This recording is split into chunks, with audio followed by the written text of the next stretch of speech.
दार और अच्छी लड़की लगती हो। अब जहां अनिकेत अनामिका के साथ उसकी आलू रोटी खा रहा होता है, वहीं उसके रईस परिवार में उसकी भाभी शाही पकवान को बनाते हुए।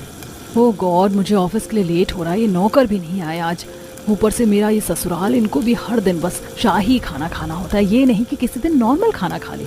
अच्छा होता कि मेरी भी एक देवरानी होती जिसके साथ मिलकर मैं सारे काम निपटा लेती। अब तो देवर जी की भी शादी करनी होगी। अब ऐसे ही कुछ महीने गुजरते हैं और अनामिका की दोस्ती अनिकेत के साथ बहुत ही गहरी हो जाती है और अनिकेत अब उसे बहुत पसंद करने लगता है। तभी एक दिन अनिकेत अपने घर की बालकनी में चक्कर काट रहा होता है। क्या हुआ अनिकेत, कोई बात है क्या? परेशान लग रहे हो? अरे नहीं नहीं नहीं भाभी, कुछ नहीं, मैं ठीक हूँ। क्या हुआ, बोलो। अरे क्या कुछ भी बड़बड़ा रहे हो? मैं पूछ रही हूँ, तुम ठीक हो? क्या करूं, भाभी को बता दूं सब कुछ या रहने दूं?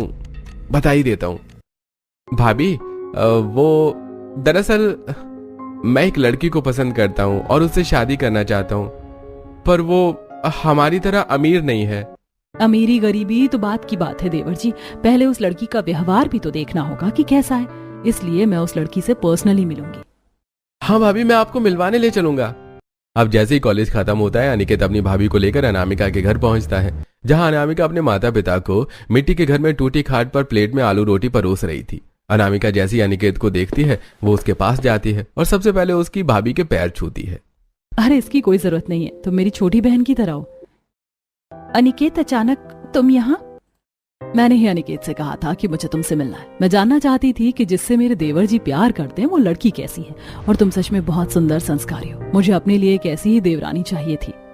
अनामिका के माँ बाप ये सारी बातें सुनकर, अरे आप तो बहुत ऊंचे परिवार की लगती हैं, फिर भी आप मेरी गरीब बेटी को अपने घर की बहू बनाना चाहती हैं।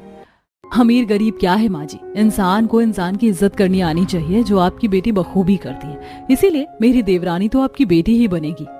अब खुशी खुशी अनिकेत साक्षी वहां से चले जाते हैं और फिर ये सारी बातें साक्षी परिवार में सबसे कहती है। बड़ी बहू, तेरा दिमाग खराब हो गया है। एक गरीब लड़की इस घर की बहू कैसे बन सकती है? भाजी, आप उसकी गरीबी मत देखिए, क्योंकि मैं उससे पर्सनली मिलकर आई हूँ। वो बहुत ही इज्जतदार, संस्कारी और आदरणीय है।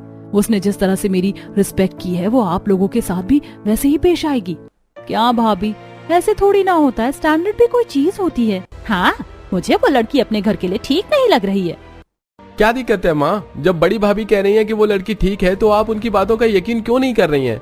अगर आपने मेरी शादी उस लड़की से नहीं कराई ना, तो मैं किसी लड़की से जिंदगी भर शादी नहीं करूंगा।